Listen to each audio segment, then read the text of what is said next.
Hello students, कैसे हैं? बढ़िया होंगे। पढ़ाई कैसी चल रही है? बहुत अच्छी, वेरी गुड। नहीं चल रही है अच्छी तो अच्छी करेंगे। ओके, हाँ। आज हम लोग बात करने वाले हैं, हम लोग डिस्कस कर रहे हैं क्लास 11 का first topic unit measurement and dimension, जिसके अंदर हमने अब तक कुल मिलाकर 3 लेक्चर्स बनाए, जिसमें हमने पहले लेक्चर में सिर्फ यूनिट्स की पढ़ाई करी थी। उसके बाद हम लोग पढ़ाई कर रहे थे डायमेंशंस की। तो डायमेंशंस के अंदर हम लोग 2 लेक्चर कवर कर चुके हैं।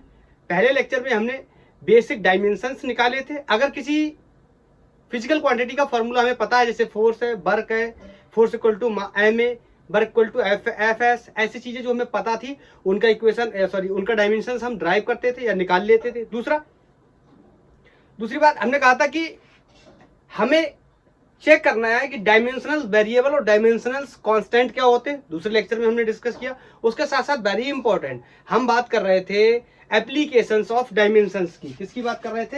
एप्लीकेशन ऑफ डायमेंशन की, जिसमें हमने 3 एप्लीकेशंस पढ़ने हैं, जिसमें 2 हमने पिछले लेक्चर में कवर कर लिए। प्रीवियस लेक्चर में क्या, टू कन्वर्ट, ये वाला हमने कर लिया, टू कन्वर्ट वन यूनिट या one system of unit into another. अगर आपने नहीं देखा ये कैसे होता है तो आप इसका प्रीवियस लेक्चर देख सकते हैं। मैंने प्ले लिस्ट बनाई हुई है, आप जाके चेक कर लो। दूसरा, टू चेक क्या, करेक्टनेस, कि सही है या गलत है, करेक्टनेस चेक करने के लिए। बोलो। तीसरा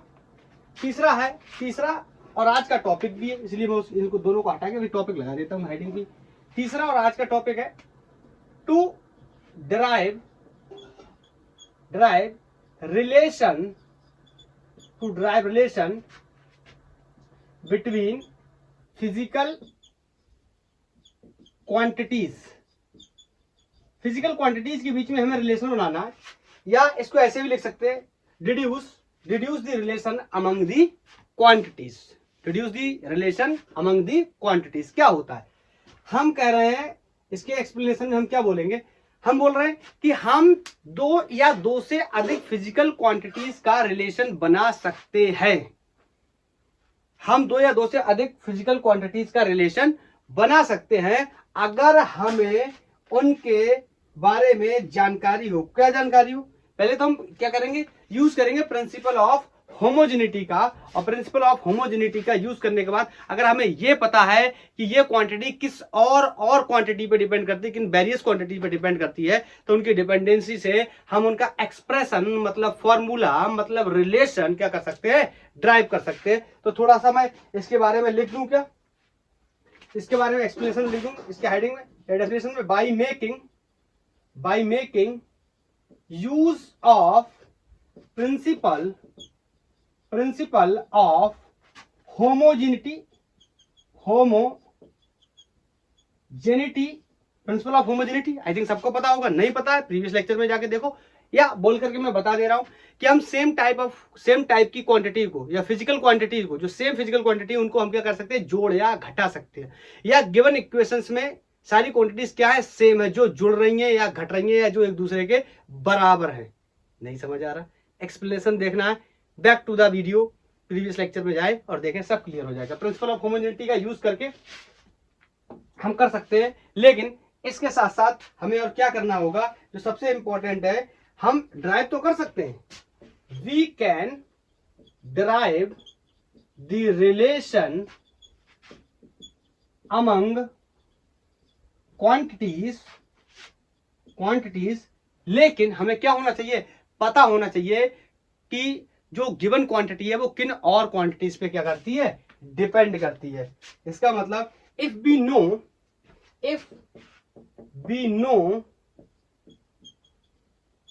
क्या, कि गिवन क्वांटिटी किन और फिजिकल क्वांटिटीज पे डिपेंड करती है, नो द वेरियस फैक्टर्स का मतलब वही, किस किस पे डिपेंड कर रहा है, वेरियस फैक्टर्स on which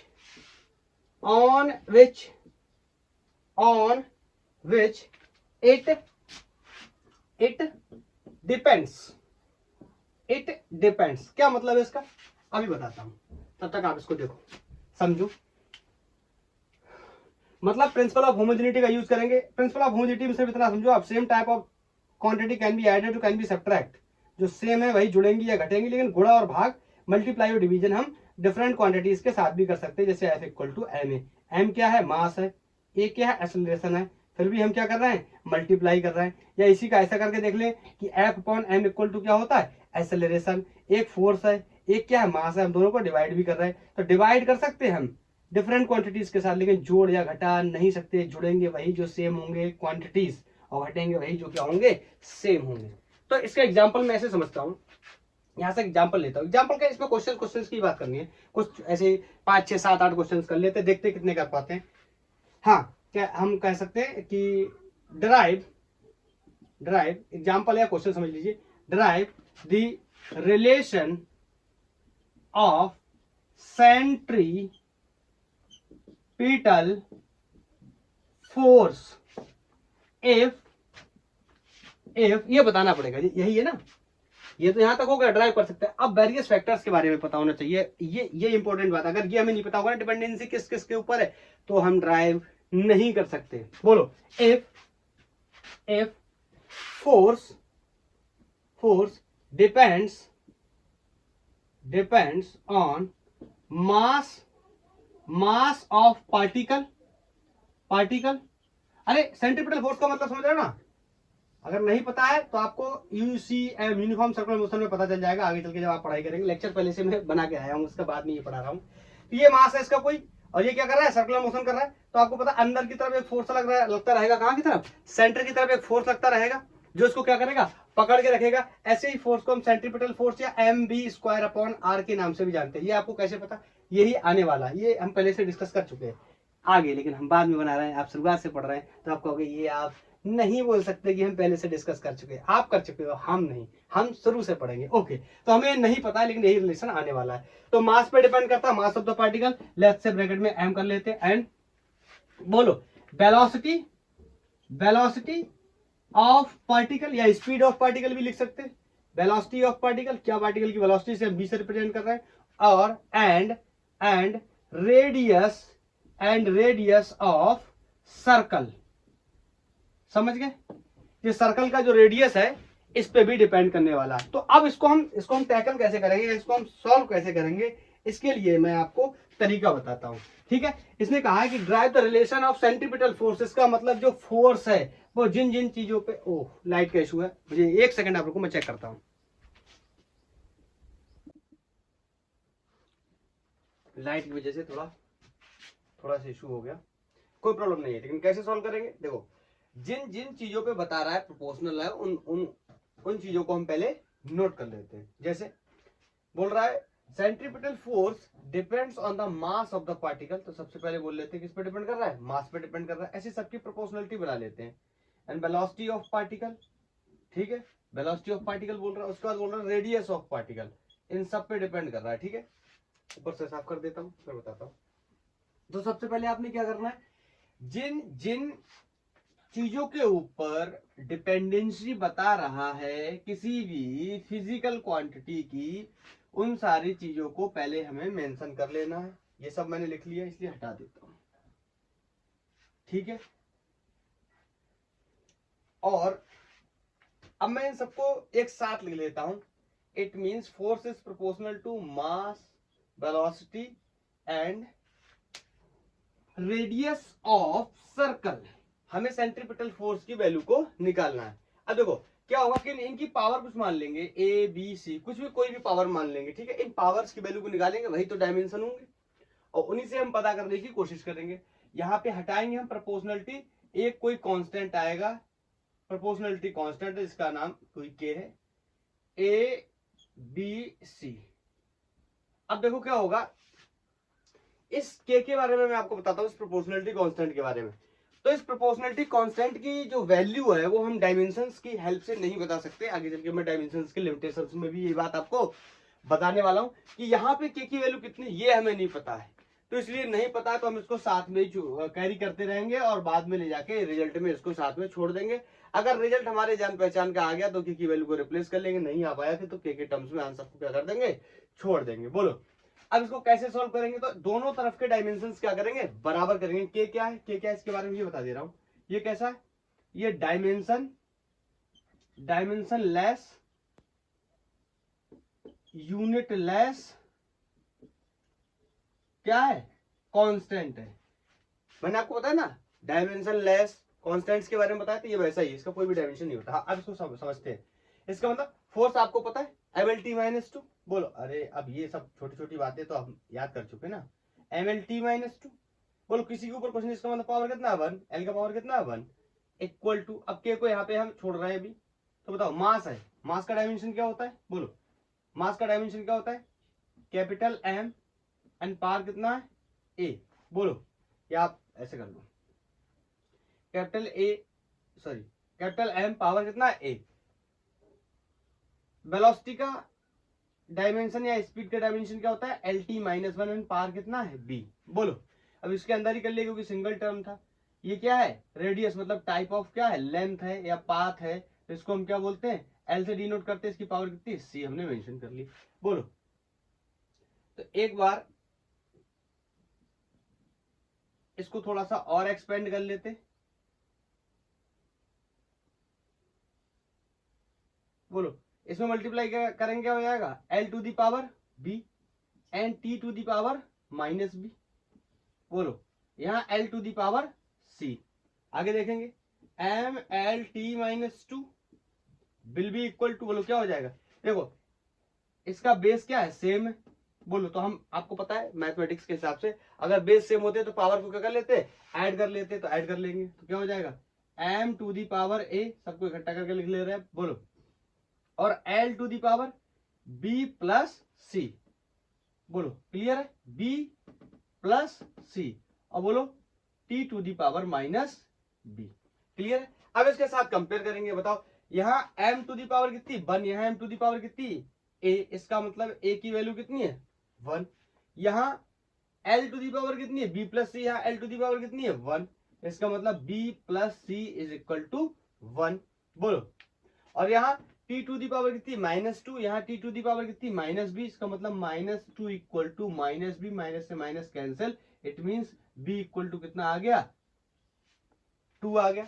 हमने A की वैल्यू निकाल ली, B की वैल्यू निकाल ली, और C की वैल्यू मिल जाए तो यहाँ पे रख देंगे, आंसर हो जाएगा हमारा। तो देखो कैसे भी निकाल सकते हैं, हमें पता है B की वैल्यू कितनी है 2, तो बोलो क्या लिखूंगा, 2 प्लस C इक्वल टू 1, तो ये उधर जाएगा, कैसा हो जाएगा 1 माइनस 2, तो C की वैल्यू कितनी हो जाएगी -1, बोलो। इस बात से कुछ समझ आया। इसका मतलब जो है, जो हमने रिलेशन लिया है, ये जो प्रोपोर्शनलिटी ली है, इस पे हम सारी वैल्यूज को क्या करने वाले हैं, पुट करने वाले हैं। तो यहाँ पे मैं लिख दे रहा हूं F इक्वल टू के M टू दी पावर, बोलो कितना रख दूं, A की पावर कितनी है 1, B, ये जो B लिया है इसकी पावर कितनी है, इसकी पावर कितनी है 2, बोलो B स्क्वायर। और ये R की पावर कितनी है C, और C की पावर कितनी है -1। तो इसको मैं ऐसे भी तो लिख सकता हूं F इक्वल टू के M B स्क्वायर, पावर 1 होने का मतलब नीचे आ सकता है, बोलो। यही तो शुरू में हमने डिस्कस किया था कि सेंट्रीपिटल फोर्स का एक्सप्रेशन क्या होता है, MB स्क्वायर अपॉन R, और ये K की वैल्यू हमें डायमेंशनल एनालिसिस के कॉन्सेप्ट से पता नहीं चल सकती, ये लिमिटेशंस में भी हम बात करेंगे। तो हाँ, अब मुझे पहले से पता है, ये ध्यान सुनना, मैं बार बार रिपीट कर रहा हूं, मुझे पहले से पता है कि K की वैल्यू इस कंडीशन के लिए कितनी होती है, 1 होती है। That's why we can say F equal to MB square upon R, या आप यहां पर छोड़ देते हैं अगर आंसर को, तो भी कोई प्रॉब्लम होने वाली नहीं है। मैं एक बार विजुअलिटी चेक कर लूं, यस, बोलो। क्लियर।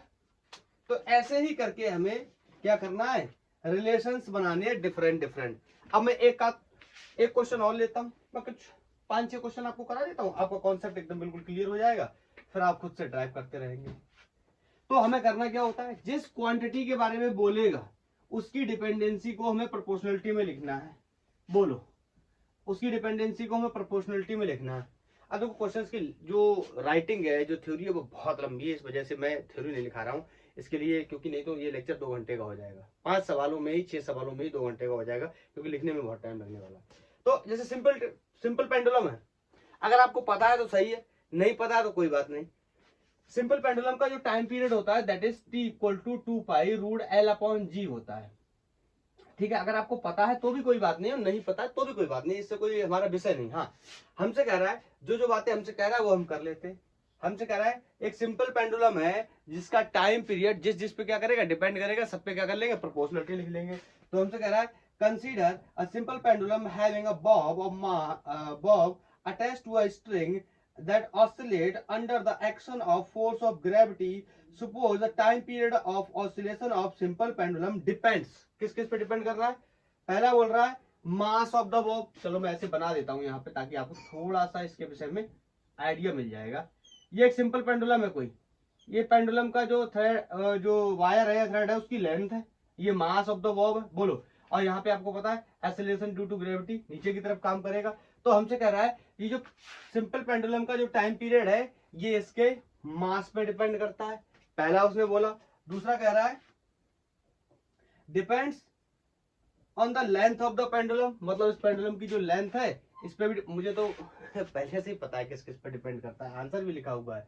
अब क्या बोलेगा इसके बाद क्या आएगा एक्सेलरेशन ड्यू टू ग्रेविटी पे, लेकिन मैं आपको पढ़ के जानबूझ के क्वेश्चन की तरफ देख के बता रहा हूँ ताकि आप समझ पाए, ये अपने मन से नहीं लिख रहा हूं मैं, ये क्वेश्चन में दिया है इसलिए लिख रहा हूं, ठीक है। हाँ, तो तीसरा देखते हैं क्या कह रहा है, बोल रहा है depends on acceleration due to gravity at that place. हमसे कह रहा है एक्सेलरेशन ड्यू टू ग्रेविटी पे भी क्या करता है डिपेंड करता है। और हमसे कह रहा है डिराइव, अगर आप क्वेश्चन को नोट कर रहे हैं तो आगे लिख लेंगे, derive the expression of time period by the help of dimensional analysis. Clear? तो हम वैसे जो कैसे करते थे करेंगे, इसकी पार क्या मान लेंगे, ए मान लेंगे, इसकी पार क्या मान लेंगे, बी, इसकी पार को क्या मान लेंगे, सी। बोलो, ये टेंशन मत समझ लेना, टाइम पीरियड है, टाइम पीरियड, टाइम पीरियड।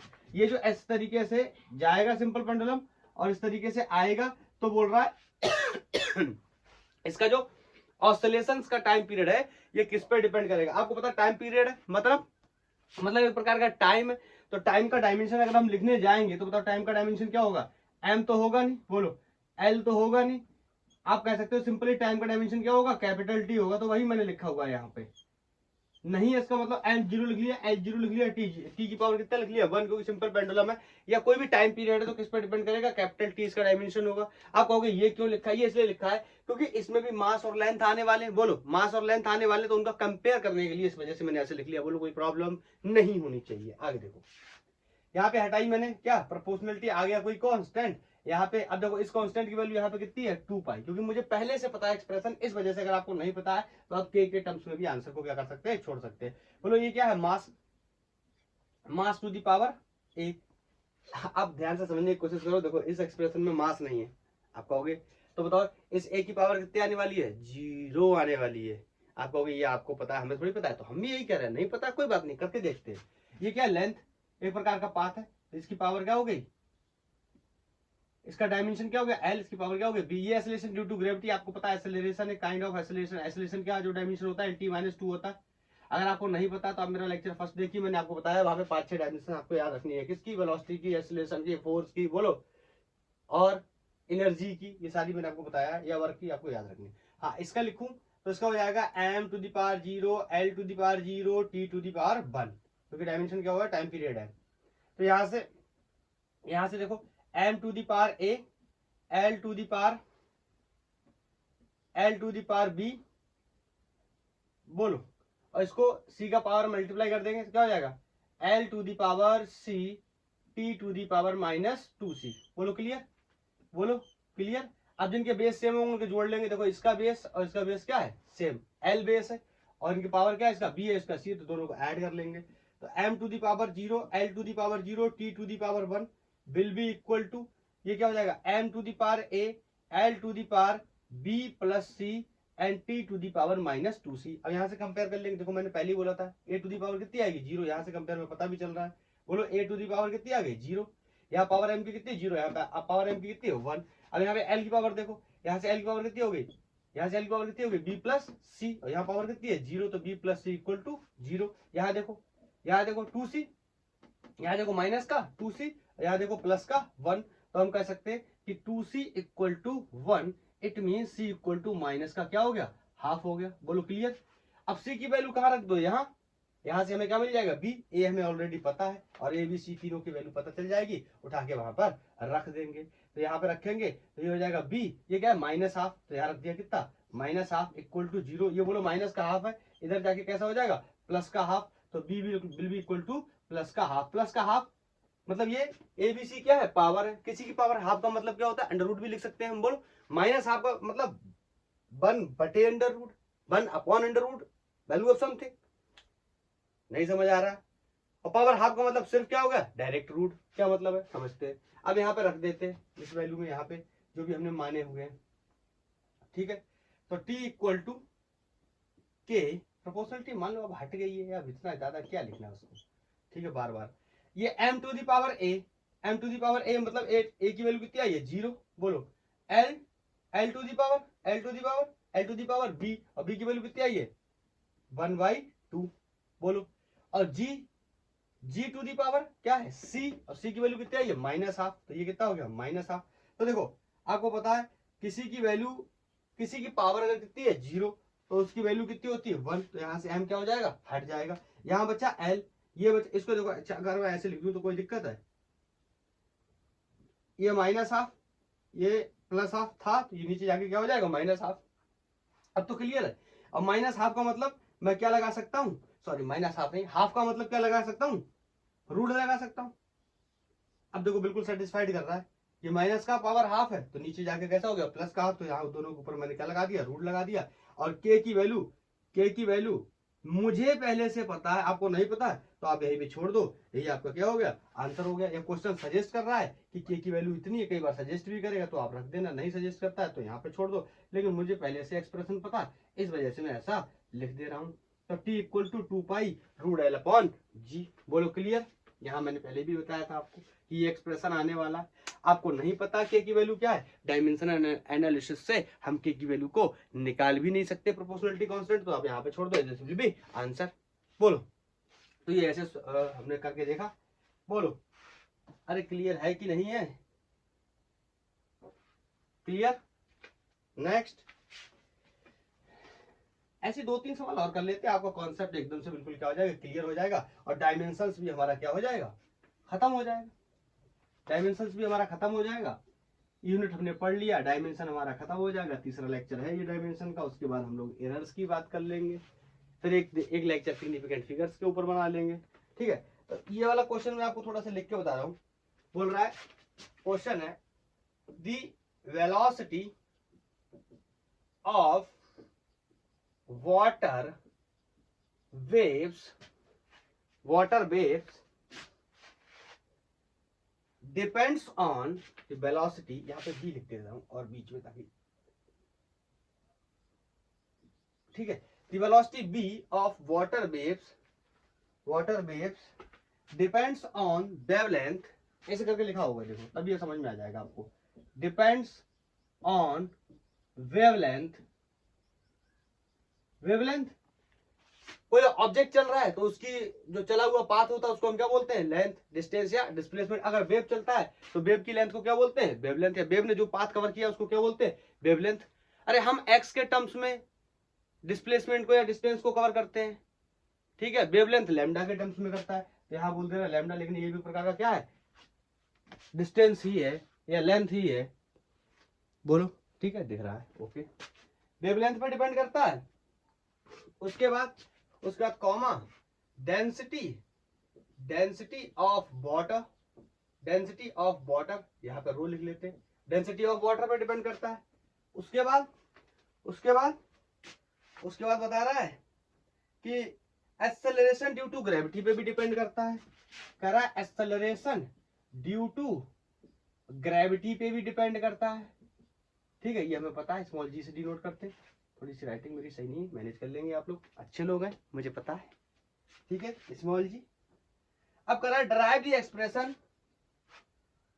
या डिड्यूस, पूरा क्वेश्चन लिख ही देता हूं एक बार। क्या बोल रहा है,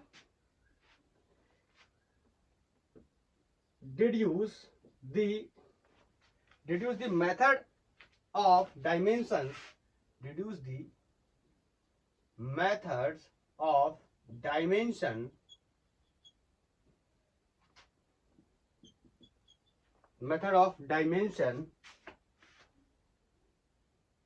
the relationship between quantities, the relationship shape between quantities.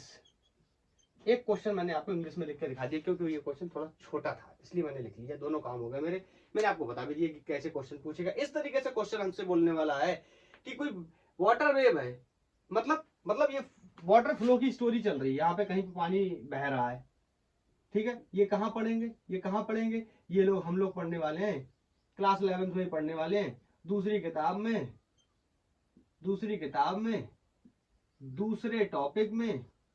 नाम होगा फ्लूइड मैकेनिक्स, उसका दूसरा पार्ट होगा फ्लूइड डायनामिक्स, पहला पार्ट होगा फ्लूइड स्टैटिक्स। तो वहां पर हम पढ़ेंगे इसके बारे में, ठीक है। थोड़ा बहुत देखेंगे क्या होता है क्या नहीं होगा। हाँ, तो ये कोई पानी बह रहा है, तो वाटर बह रहा है, इसकी स्पीड क्या है, बी है, वेलोसिटी क्या है, बी है। तो बोलो, और ये वाटर कैसा है, वेव बना के बह रहा है। तो ये जो वेव बना रहा है ना, इसकी लेंथ जो है ये लैम्डा है। बोलो, और ये जो पानी है, इसका जो मटेरियल है, इसकी डेंसिटी क्या है, रो है। बोलो क्या है, रो है। और आपको पता है एक्सेलरेशन ड्यू टू ग्रेविटी नीचे की तरफ काम कर ही रहा है। तो यही तो बोल रहा है ना कि इसकी जो वेलोसिटी है वो डिपेंड कर रही है वाटर वेव्स पे, मतलब लैम्डा एक प्रकार का क्या है, लेंथ है, ठीक है। और उसके साथ साथ डेंसिटी पे डिपेंड कर रही है, उसके साथ साथ एक्सेलरेशन ड्यू टू ग्रेविटी पे डिपेंड कर रही है। तो हमसे कह रहा है derive the expression for the velocity या deduce the method of dimension and establish the relation between the quantities. तो हम भाई अपना काम पुराना शुरू करते। यहाँ पावर ए मान लेते हैं, पावर बी मान लेते हैं, यहाँ सी मान लेते हैं। मैं यहाँ पे छोटी सी बात आपको बता दे रहा हूँ, वैसे आपको पता होगा। लैम्डा क्या है, लैम्डा क्या है, वेवलेंथ। तो लैम्डा का जो डायमेंशन हो जाएगा कैपिटल एल हो जाएगा। बोलो, acceleration due to gravity, sorry ये क्या, डेंसिटी। डेंसिटी आपको पता क्या होता है, मास पर यूनिट वॉल्यूम। अरे तो छोटी छोटी बातें हैं। मास का कैपिटल एम और वॉल्यूम का क्या हो गया, L3, लंबाई गुणा चौड़ाई गुणा ऊंचाई अंग्रेजों के लिए, length into breadth into height. ये ऊपर जाएगा तो क्या हो जाएगा, M L to the power -3। ये बड़ा ब्रैकेट लगाते हैं, नियम है, कानून है। और एक्सेलरेशन ड्यू टू ग्रेविटी, नाम ही एक्सेलरेशन है, इसका तो हमें याद है, बल्कि ये नहीं 5 और याद है, ठीक है। तो ये इस तरीके से यहाँ पे लिख देंगे। वेलोसिटी आपको पता क्या होता है, वेलोसिटी का तो आपको पता ही है क्या होता है, LT-1 नहीं है m, तो लिख लेते हैं m to the power 0 L to the power, बोलो अब वो जो के वाली स्टोरी है वो मैं इसको स्किप कर रहा हूँ, ठीक है। m टू, कैसे स्किप कर दे, कैसे स्किप कर दोगे, नहीं करने देंगे स्किप। लिखो के पहले तभी आगे बात होगी, नहीं तो आगे कोई बात नहीं होगी। Okay, now happy. अभी हम कर सकते हैं MLT-1। m नहीं होता है तो इसलिए 0 मान लिया, l की पावर 1 हो गई। इतना छोटा दिख भी नहीं रहा होगा कैमरे में। m to the power 0, l to the power 1, t to the power -1। बोलो यहाँ से के की तो कोई डायमेंशन नहीं होगी, यूनिट नहीं होगी। बोलो लैम्डा क्या है, लेंथ, जिसको हमने पहले से लिख लिया, इसकी पावर क्या हो गई, a। अब थोड़ा सा वैसा लिखना शुरू कर देंगे, स्पीड। डेंसिटी का ml-3 to the power b and this is acceleration due to gravity LT-2 to the power c। अब सबको क्या कर लेते हैं, एक्सपेंड कर लेते हैं। बोलो m0 l0 sorry m0 l1 t to the power -1 will be equal to, यहाँ से l to the power a, यहाँ से m to the power b, यहाँ से l to the power -3b, और यहाँ पे l to the power c, और यहाँ पे l to t to the power -2c। I think ये बात क्लियर होगी, ठीक है, क्लियर है। अब सबको अलग अलग ब्रैकेट में यार बंद कर दो, कोई बात नहीं, ये बहुत नियम कानून है, ठीक है। बोलो क्लियर। यहाँ पावर सबने मैंने मल्टीप्लाई कर दिया। अब जिसके बेसिस सेम उनको जोड़ लेंगे। देखो ये L, ये भी L, ये भी L, और T और M का कोई डबल फंक्शन नहीं है, सिंगल है। तो यहाँ पे लिख देंगे m0 l to the power 1 t to the power -1 will be equal to m to the power b। बोलो ठीक है। और l टू दी पावर, यहाँ पे a है, यहाँ पे -3b है, यहाँ पे c है, तो लिख देंगे a -3b प्लस c। अब बोलो t to the power -2c। बोलो क्लियर, बोलो क्लियर। अब क्या कर लेंगे, पावर्स को कंपेयर कर लेंगे। ऑफ कोर्स यहाँ पे m टू दी पावर कितनी है, b है, यहाँ m टू दी पावर कितनी है, 0। इसका मतलब b टू दी वैल्यू कितनी है, 0। b to the value is 0 and a -3b plus c will be equal to 1 because the power of L is a minus 3b plus c, and here is 1, so this is going to be 1. Okay, this is going to be equal to 1, and this is minus 2c, and this is minus 1, so this is going to be minus 2c equal to minus 1. This is the cancellation of minus, and c will be equal to half. बोलो, a की value पता है, sorry b की value पता है, c की value पता है, यहां से a की वैल्यू निकाल लेंगे, तो रख देंगे यहाँ पे a minus 3 and b to the value 0, बोलो, plus c to the value half is equal to 1. बोलो ये क्या हो गया, 0. अब ये क्या हो गया, a plus half equal to 1. पहले मुझे विजुअलिटी चेक करने दो, पता लगा सारा मेहनत खराब हो जाए. ओके, विजुअल है. अब देखो, ये हाफ है, ये 1 है, ये प्लस का हाफ है, उधर जाके माइनस का हाफ हो जाएगा, तो माइनस का हाफ घट जाएगा किसमें से, एक में से, तो क्या बचेगा, हाफ किसका, प्लस का. बार बार मैं ऐसे ही बताने की कोशिश करता हूँ. तो यहाँ से आ गया, यहाँ पर लिख दे रहा हूँ, a की वैल्यू कितनी आ गई, हाफ, b की वैल्यू कितनी आ गई, 0, और c की वैल्यू कितनी आ गई, हाफ. बोलो क्लियर. अब इन सबको क्या कर देंगे, यहाँ पर पावर को इनके ऊपर जो डायमेंशंस दिए जो कि पावर होते हैं उनकी वैल्यूज को रख देंगे, और जो भी रिलेशन बनेगा उस रिलेशन को स्टेबलाइज कर देंगे और बोल देंगे ये हमारा फाइनल आंसर होने वाला है. बोलो, तो b equal to k times of lambda a to the power half, and density, इसकी पावर कितनी थी, देखो अगर आप भूल गए तो मैं यहाँ पे एक बार फिर से लिख दे रहा हूं, a b c, ठीक है. b to the value 0, okay, and g to the power c, value of c is half. इसका मतलब जो क्वेश्चन है ना वो फर्जी में बोल रहा था कि जो वाटर वेव्स हैं उसकी जो वेलोसिटी है वो वेवलेंथ पे डिपेंड करती है. एक्चुअली में ये वाटर वेव्स कुछ नहीं होंगे, ऐसा क्वेश्चन ने बोला ना, तो उसके हिसाब से इसकी जो वेवलेंथ पे, सॉरी वेवलेंथ तो आया है, सॉरी डेंसिटी पे डिपेंड नहीं करता. तो b इक्वल टू, बोलो, k times of lambda into g, दोनों की पावर क्या है, हाफ है, तो इस पर मैं क्या कर सकता हूँ, रूट चढ़ा सकता हूँ. This is going to be lambda g, तो दिस इज द रिलेशन. बोलो क्लियर. ये क्या मिल गया हमें, रिलेशन मिल गया. बोलो, ये क्या मिल गया हमें, रिलेशन मिल गया. यही तो हमसे कह रहा था ना कि रिलेशन बताइए, तो इस तरीके से ये सवाल भी हमने कंप्लीट कर लिया. बोलो क्लियर.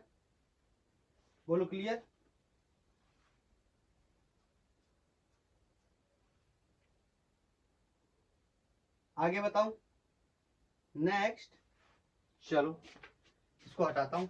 आई थिंक अब धीरे धीरे आपको समझ आने लगा होगा एक्चुअली में मैं क्या बताने की कोशिश कर रहा था, कि डायमेंशंस के 3 एप्लीकेशन होते हैं. 1 यूनिट को अनदर यूनिट में कन्वर्ट करना हम लोग देख चुके, करेक्टनेस चेक करना इक्वेशन की हम देख चुके, किसके यूज करके, प्रिंसिपल ऑफ होमोजेनिटी क्या कहता है, सेम टाइप की क्वांटिटी जुड़ या घट सकती है. बोलो, लेकिन ये हम अपनी तरफ से ऐड कर सकते हैं कि हम मल्टीप्लाई और डिवाइड डिफरेंट क्वांटिटीज का भी कर सकते हैं, ठीक है. और उसके बाद तीसरा था कि 2 या 3 जो भी क्वांटिटीज दे रखी है उनका हम क्या करेंगे, आपस में रिलेशन स्टेबलाइज करेंगे, मतलब फॉर्मूला बनाने की कोशिश करेंगे. नेक्स्ट क्वेश्चन है वेलोसिटी ऑफ साउंड वेव्स. हमसे बोल रहा है इस बार कौन है, बी. यहाँ पे मेंशन करता चला जा रहा हूं, बी क्या है, वेलोसिटी ऑफ साउंड वेव्स. ठीक है, क्वेश्चन को अब नहीं लिखूंगा, आप क्वेश्चन अपने आप से लिख सकते हैं या पढ़ सकते हैं कहीं से भी. वेलोसिटी ऑफ साउंड वेव है. बोलो, थ्रू अ मीडियम, किसी मीडियम के थ्रू वेव ट्रेवल कर रही है, the density of medium is D. इसका मतलब D is density of the medium. हमसे बोल रहा है कि जो मीडियम की डेंसिटी है वो क्या है, डी है. पहले रो बोला था, आपको क्या बोल रहा है, डी बोल रहा है. कह रहा है मॉडुलस ऑफ इलास्टिसिटी क्या है, ई है. बोलो, यहां से कह दे रहा हूं ई क्या है, मॉडुलस ऑफ इलास्टिसिटी. हो सकता है आपको इसके बारे में ना पता हो, मॉडुलस ऑफ इलास्टिसिटी क्या होता है, तो मैंने आपको बताया मॉडुलस ऑफ इलास्टिसिटी आपको पता चलेगा सबसे पहले कहाँ सीखेंगे हम मॉडुलस ऑफ इलास्टिसिटी के बारे में, जब हमारी पहली बुक कंप्लीट हो जाएगी और दूसरी बुक में जब हम एंटर करेंगे तो सबसे पहला चैप्टर है that is mechanical property of solid, वहां पे हम इसके बारे में सीखेंगे मॉडुलस ऑफ इलास्टिसिटी, जो कि 3 प्रकार के होंगे। इसको हम यंग मॉडुलाई, बल्क मॉडुलाई या शियर मॉडुलस के नाम से भी जानते हैं। इसी को नहीं अलग अलग नाम होते हैं, मतलब इसकी 3 वैरायटी और होती हैं। ठीक है, क्या होता है आगे चल के सीखेंगे।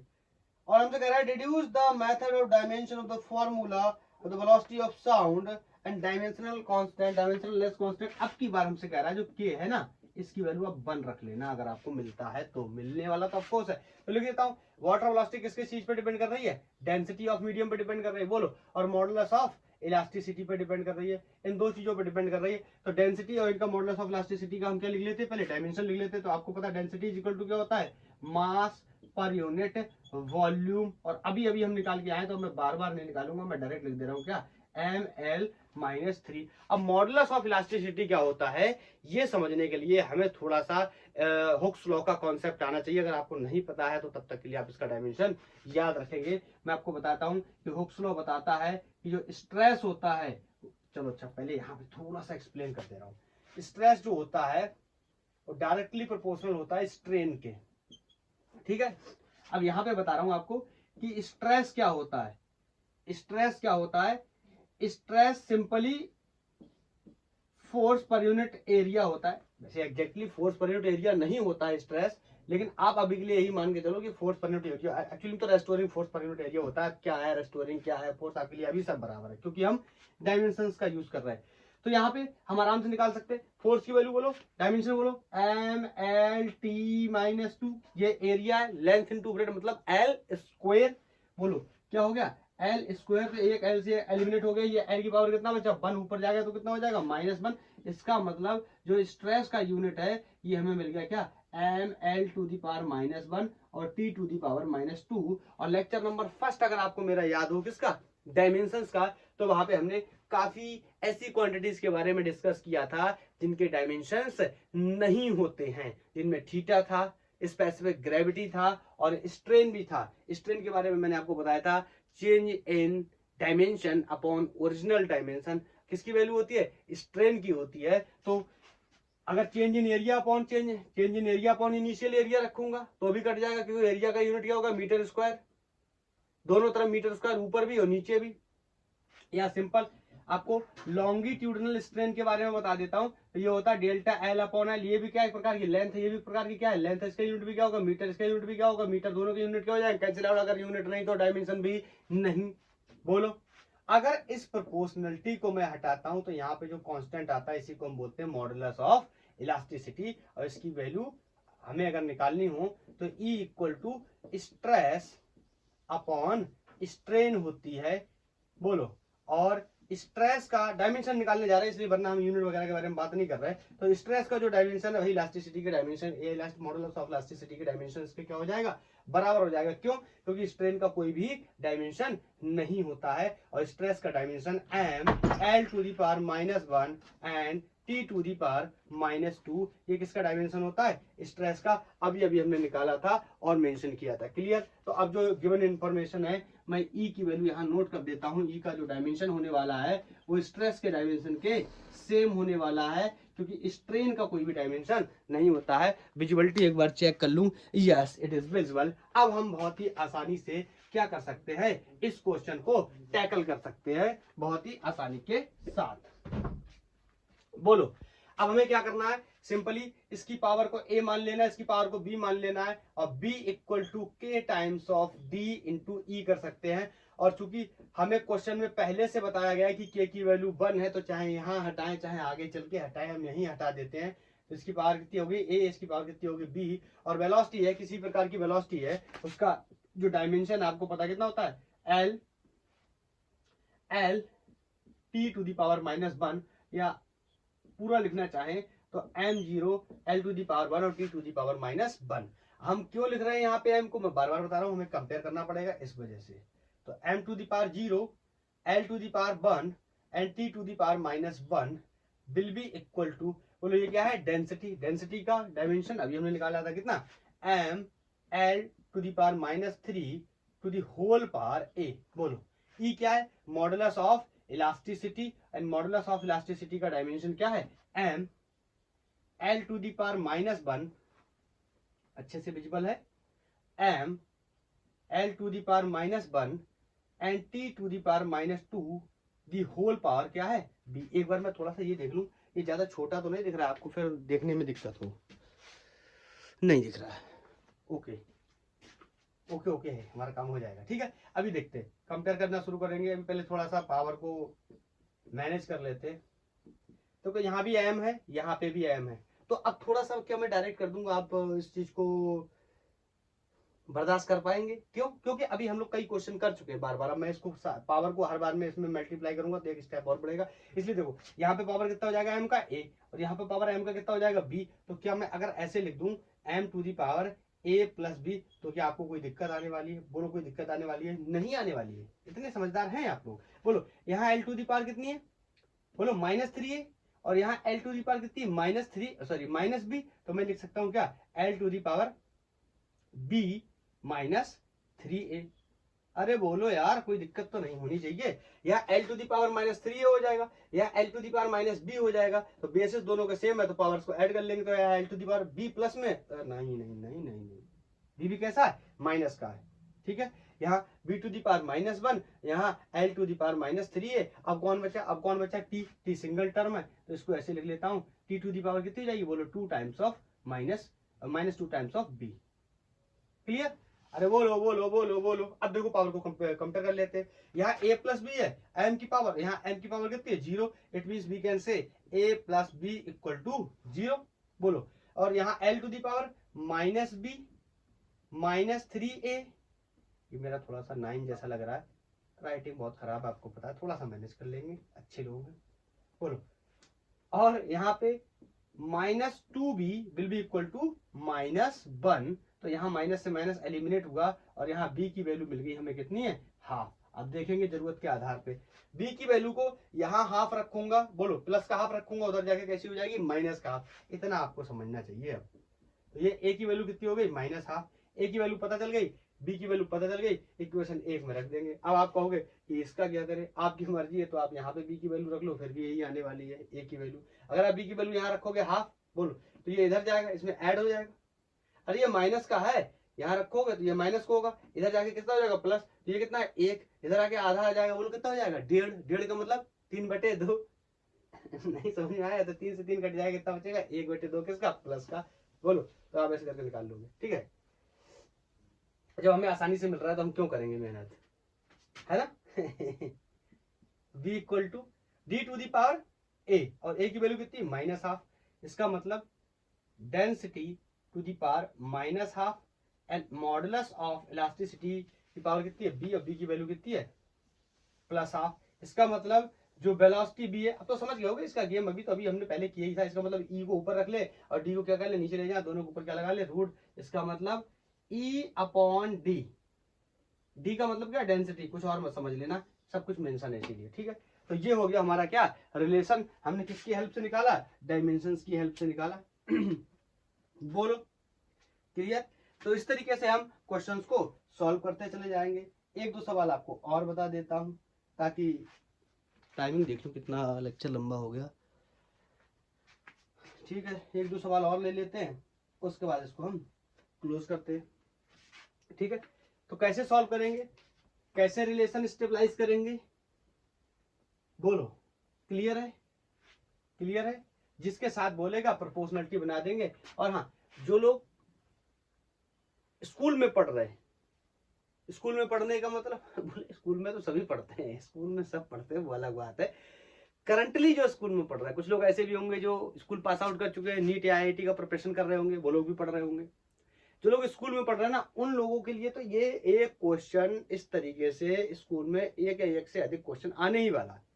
तो आप इस कॉन्सेप्ट को क्लियर कर लो, क्वेश्चन आएगा, आप सिंपली उसको आसानी से सॉल्व कर लेना, 2-3 नंबर में एक सवाल आएगा, ठीक है। और जो लोग नीट या IIT में पढ़ रहे हैं, उनके लिए भी एक क्वेश्चंस का इसमें प्रेफरेंस बन जाता है कभी कभी, लेकिन इतना नहीं बनता है, सच बात तो यही है।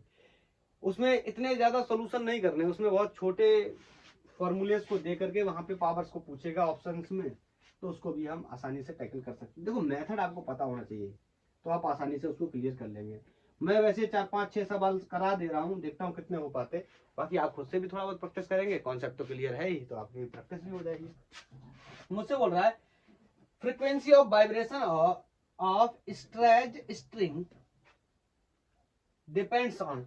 कोई स्ट्रिंग है जिसकी फ्रीक्वेंसी, ये क्या है फ्रीक्वेंसी, ये न्यू है, फ्रीक्वेंसी दे रखी है, और जो क्या कर रही है डिपेंड कर रही है, तो न्यू इसकी जो फ्रीक्वेंसी है डिपेंड कर रही है लेंथ, एल का मतलब है लेंथ ऑफ स्ट्रिंग, जो रस्सी है उसकी लेंथ पे डिपेंड कर रही है, ठीक है। उसके बाद its mass per unit length, इसको थोड़ा सा मैं लिखूंगा, पहली प्रोपोर्शनलिटी, दूसरी मास पर यूनिट लेंथ, मास पर यूनिट लेंथ। कई बार मेरे आर ई सब मिक्स हो जाते हैं, जैसे मैं फोर्स लिखता हूँ तो ये ऐसे लिखता हूँ ऊपर समझ में नहीं आता है ये लोगों को ये क्या लिख दिया मैंने। एक्चुअली मैं ऐसे लिखता हूँ ना, मैं मार्कर को उठाना नहीं चाहता हूँ, तो ये ऐसे ले जाता हूँ और ये दोनों काम कर देता हूँ उसी में, आर भी बना देता हूँ और सी भी बना देता हूँ, तो इसीलिए गड़बड़ हो जाता है, इसलिए ऐसा करता हूँ। अब ऐसे करके लिखा करूँगा, ओके। नहीं मैं अगर ऐसा करता हूँ उठाता नहीं तो ये ऐसे जाता, ये आर हो गया, ये सी हो गया, ये ई हो गया, तो लोगों को समझ नहीं आता ये एक्स बना दिया क्या। Okay let it be go. हाँ मास पर यूनिट है, और इसको हमने बोला है छोटू एम, इसको बोला है छोटू एम, स्मॉल एम बोला है क्वेश्चन वालों ने, थोड़ा सा बड़ा करके लिख दूं छोटू को, छोटू एम, ठीक है।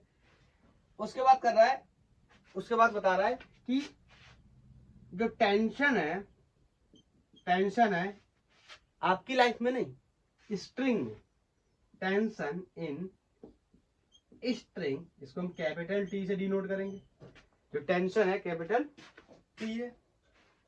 बोलो हमसे कह रहा है कि ये फ्रीक्वेंसी जो है ना इसका रिलेशन बताओ, तो चलो लिख देते हैं। ये जो फ्रीक्वेंसी है ये प्रोपोर्शनल है लेंथ ऑफ द स्ट्रिंग, दूसरा mass per unit length of the string, बोलो mass per unit length of the string, and tension in the string. अब देखो टेंशन, इन सबके पहले क्या लिख लेते हैं डायमेंशन लिख लेते हैं। देखो एम की वैल्यू क्या है मास पर यूनिट लेंथ, ये क्वेश्चन में लिखा हुआ है, देखो इंग्लिश में भी लिखा हुआ मास पर यूनिट लेंथ, इसका मतलब ये क्या हो गया डायमेंशन लिखेंगे तो एम, ये क्या हो गया एल, एल पलट के ऊपर जाएगा M L to the power -1। अगर आपने बाई मिस्टेक यहाँ एम रख दिया तो आंसर गलत आने वाला है, क्योंकि ये मास नहीं है, क्या है मास पर यूनिट लेंथ है। और टेंशन, टेंशन का मतलब क्या है एक टाइप का क्या है, देखो फिर से देखो ये देखो बन गया, फिर बन गया फोर्स, फिर बन गया फोर्स, वैसे ही मक्कार फोर्स, जो कह रहा हूँ फोर्स मक्कार नहीं है भाई मेरे, तुम मक्कार हो, मार्कर नहीं उठाना चाहती हो। फोर्स, और फोर्स को आपको पता है डायमेंशन क्या होता है, हमें याद है MLT-2 बस। और फ्रीक्वेंसी, फ्रीक्वेंसी आपको पता है reciprocal of time period is called frequency, बोलो फ्रीक्वेंसी, इसका यूनिट क्या हो जाएगा 1/सेकेंड, तो इसका डायमेंशन क्या हो जाएगा T⁻⁻1। अगर आपको ये तो मैंने निकाल के बता भी दिया, आप चाहें तो पहले लेक्चर में जाके देख सकते हैं, वहां पे भी मैंने बताया हुआ है। तो इसकी पावर को मैंने ए, इसकी पावर को बी, इसकी पावर को क्या मान लिया सी मान लिया, तो यहाँ पे पता फ्रीक्वेंसी है, इसका पावर में एम कितना होगा 0, सॉरी इसके डायमेंशन में एम कितना होगा 0, एल कितना होगा 0, और टी कितना होगा 1, क्योंकि क्या है ये फ्रीक्वेंसी है। यहाँ हटाई प्रोपोर्शनलिटी, हटी हुई है यार, प्रोपोर्शनलिटी हट गई है, मान लो हट गई है। ये लेंथ है, तो length to the power A, ये क्या है मास ना, mass per unit length, M L to the power -1 to the power C, and this is tension not time period. Tension means क्या होता है, एक प्रकार का फोर्स होता है, अब आगे चल के फोर्थ कॉन्सेप्ट में पढ़ने वाले भी है। MLT-2 to the power C, clear. अब सारे पावर को क्या करेंगे अंदर मल्टीप्लाई करेंगे, फिर उनको क्या करेंगे कंपेयर करेंगे, तो थोड़ा सा जल्दी कर लेते हैं। ये एल है, यहाँ पे भी क्या है एल है, यहाँ पे भी एल है, यहाँ एल की पावर कितनी है ए, यहाँ एल की पावर कितनी है -b, यहाँ एल की पावर कितनी है सी, तो क्या लिख दूं, l की पावर a यहां से माइनस b और यहां से प्लस c। बोलो, और t सिंगल टर्म है तो t को लिख देता हूं।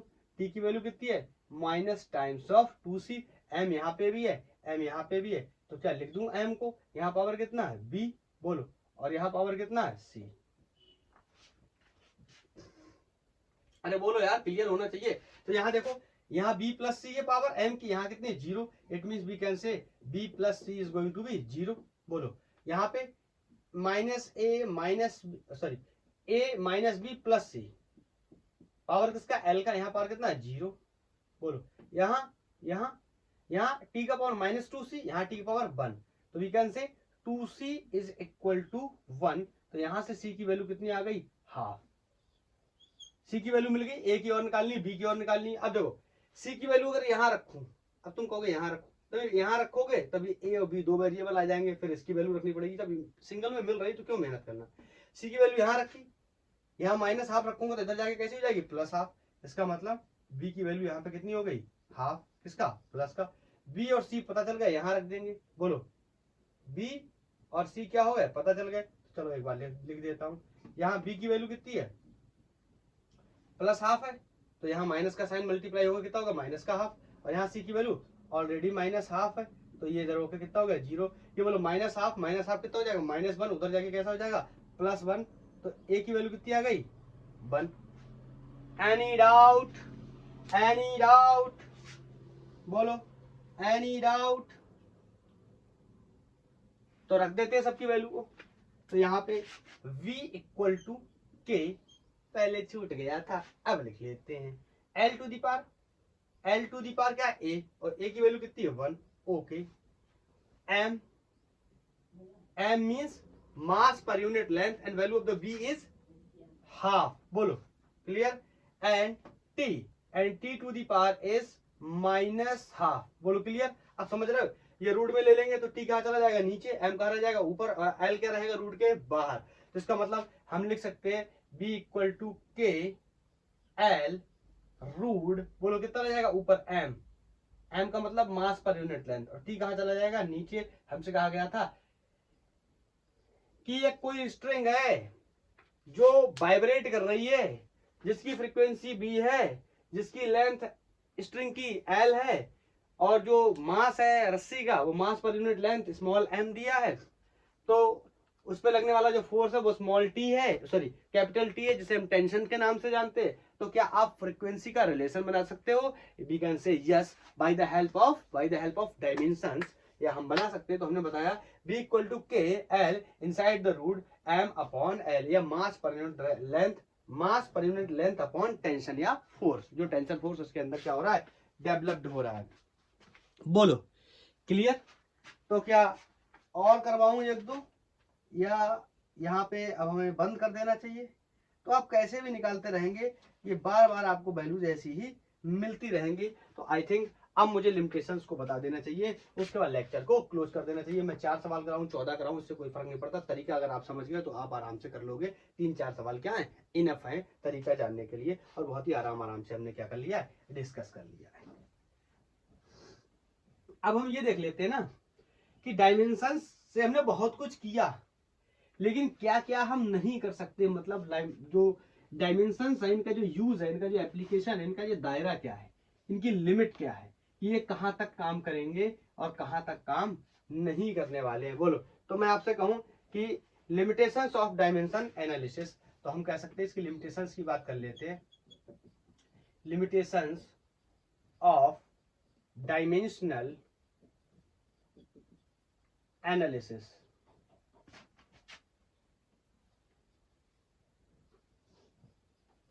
कि कैसे काम करेंगे डायमेंशंस। बोलो, तो सबसे पहली बात जो हमने अभी अभी समझी थी, उसी में जो प्रॉब्लम थी, ये जो किया था कौन, प्रोपोर्शनलिटी कांस्टेंट। बोलो, याद आया, अभी अभी हम जो निकाल रहे थे, ये जो किया था। एक सेकंड, लाइट में कुछ इशू है, चेक करता हूं। आप एक सेकंड वेट करो, बस ओनली 1 सेकंड। समझ गए, ये आपको पता, ये क्या था, प्रोपोर्शनलिटी कांस्टेंट था। तो इसकी वैल्यू को क्या कर सकता है, नहीं बता सकता है। बोलो, क्लियर। अब मैं बहुत लंबी राइटिंग नहीं लिख रहा हूं, ठीक है। तो ये इसका पहला लिमिटेशन है। दूसरा लिमिटेशन इसका और है, it fails to explain dimension relation more than 3 quantities।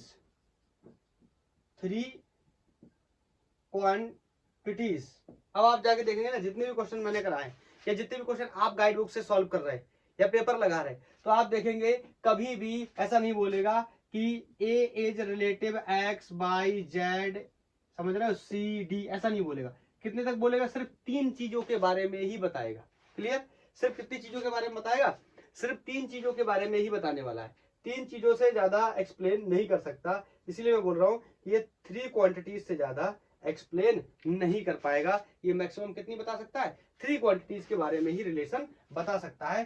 तीसरा इसका जो लिमिटेशन है, वो है कि आपने एक चीज और नोटिस करी होगा क्वेश्चंस के अंदर कि ये इस तरीके के रिलेशन को नहीं बता सकता है। It also can not explain relation of sum and difference.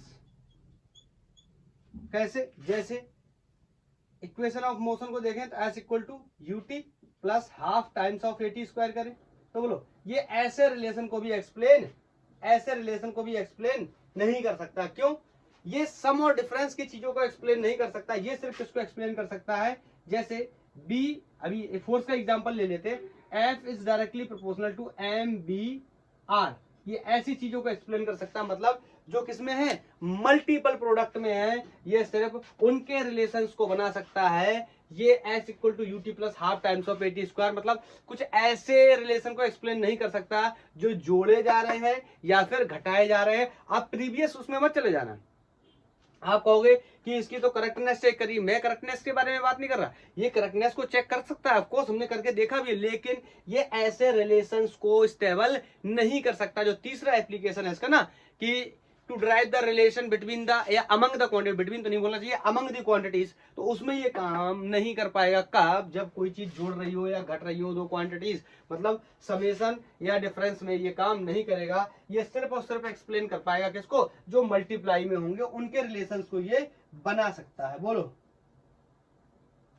और एक बात, ये it fails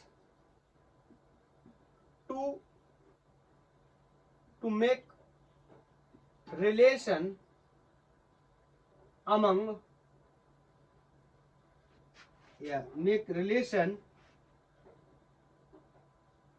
the quantities which are the function, जो किसका फंक्शन है? किसका फंक्शन है? लॉगरिथम का हो, एक्सपोनेंशियल फंक्शन हो या गोनोमेट्रिक फंक्शन हो। नहीं समझ में आया? फंक्शन जैसे गोनोमेट्रिक, लॉगरिथम या एक्सपोनेंशियल, मतलब e की पावर समथिंग है तो ये एक्सप्लेन नहीं कर सकता। किसी वैल्यू के आगे लॉग लगा हुआ है तो उसको भी एक्सप्लेन नहीं कर सकता। ये सिंपल इक्वेशंस को ही बना सकता है, लाइक दिस। तो ये इसकी चौथी खामी है, चौथी कमी है या चौथी लिमिट है। ये इस तरीके के रिलेशंस को एक्सप्लेन नहीं कर सकता। आपने देखा भी है, हमने एक भी ऐसा रिलेशन नहीं बनाया है। बोलो। क्लियर? और अगर इसमें कोई इस तरीके के कांस्टेंट आ जाते हैं, जैसे मैं आपको बताता हूं कि force is proportional to m1 m2 upon r square, class 9th में भी पढ़ा हुआ है हमने। बोलो। या E is proportional to nu, ये क्लास 12th में आएगा। इसका मतलब energy is directly proportional to frequency. यहाँ पे हटाते हैं प्रोपोर्शनलिटी तो आता है कांस्टेंट, इसका नाम होता है प्लैंक कांस्टेंट। यहाँ पे हटाते प्रोपोर्शनलिटी तो कांस्टेंट आता है कैपिटल जी, इसका नाम होता है यूनिवर्सल ग्रेविटेशनल कांस्टेंट। मैं क्या बताने की कोशिश कर रहा हूँ ये समझना। जब हम रिलेशन बनाने जाएंगे, जब हम ये रिलेशन बनाने जाएंगे तो बहरहाल आप ये कह सकते हो ये बात और ये बात एक ही बात है, वो बात सही है, लेकिन इसको ऐसे भी एक्सप्लेन कर सकते हैं क्योंकि ये क्या है, ये क्या है अननोन कांस्टेंट है और ये क्या है, ये क्या है नोन कांस्टेंट है। इनकी वैल्यूज भी हमें पता है, पता है, अलग अलग जगहों पे हम पता करते हैं इनकी वैल्यू, और इनके डायमेंशंस के बारे में भी हम जानते हैं। मैंने कैटेगरी बताई थी आपको, कांस्टेंट बोलो, मैंने बताया था डायमेंशनल कांस्टेंट। तो ये कैसे हैं, डायमेंशन के डायमेंशन भी हो तो कांस्टेंट। हाँ, तो अगर ये बीच में कहीं आ जाते हैं, जैसे ई है, एच है, ऐसी वैल्यू, मतलब ऐसे कांस्टेंट अगर बीच में आ जाते हैं, ऐसा नहीं कि एक्सप्लेन नहीं कर पाते, लेकिन क्या होता है, डिफिकल्ट होता है। तो पांचवा पॉइंट आप खुद से लिख लेना कि जब ऐसे कांस्टेंट आ जाते हैं, कौन, जी और एच, एच माने प्लैंक कांस्टेंट, जी माने यूनिवर्सल ग्रेविटेशनल कांस्टेंट, जब ऐसे कांस्टेंट्स आने लगते हैं तो sometimes too difficult to identify the factors on which physical quantity depends, the method becomes complicated when the dimensional constant like G and H are involve.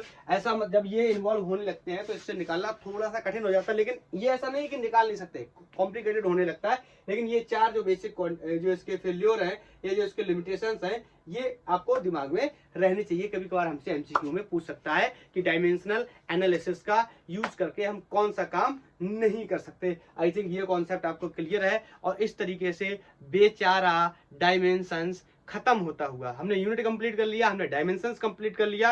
अब हम next lecture में क्या कंप्लीट करेंगे या किसकी पढ़ाई करेंगे, अब हम लोग एरर्स के बारे में डिस्कस करेंगे, और एरर्स के बाद हम लोग फर्दर डिस्कस करेंगे किसके बारे में, सिग्निफिकेंट फिगर्स के बारे में। फिर हमारा यूनिट मेजरमेंट डायमेंशन हो जाएगा। 1D को हम लोगों ने कर रखा है, 2D को भी हम लोगों ने कर रखा है, और 2D में भी हमने किसको, वेक्टर को कर रखा है, प्रोजेक्टाइल मोशन को भी कर रखा है, यूसीएम यूनिफॉर्म सर्कुलर मोशन को भी कर रखा है। फिर हम जंप कर जाएंगे कहाँ, न्यूटन्स लॉ ऑफ मोशन में। तो पढ़ाई करते रहिए। सभी लोगों को बहुत बहुत किस चीज की, नए वर्ष की शुभकामनाएं। आप कहोगे नया वर्ष, ये क्या है, अप्रैल में आ गया ना, इसलिए क्या है, नया साल स्टार्ट हो गया। ठीक है, अगर आपका कोई सजेशन है तो आप मुझे बता सकते हैं। थैंक यू, धन्यवाद, आज के लिए इतना ही।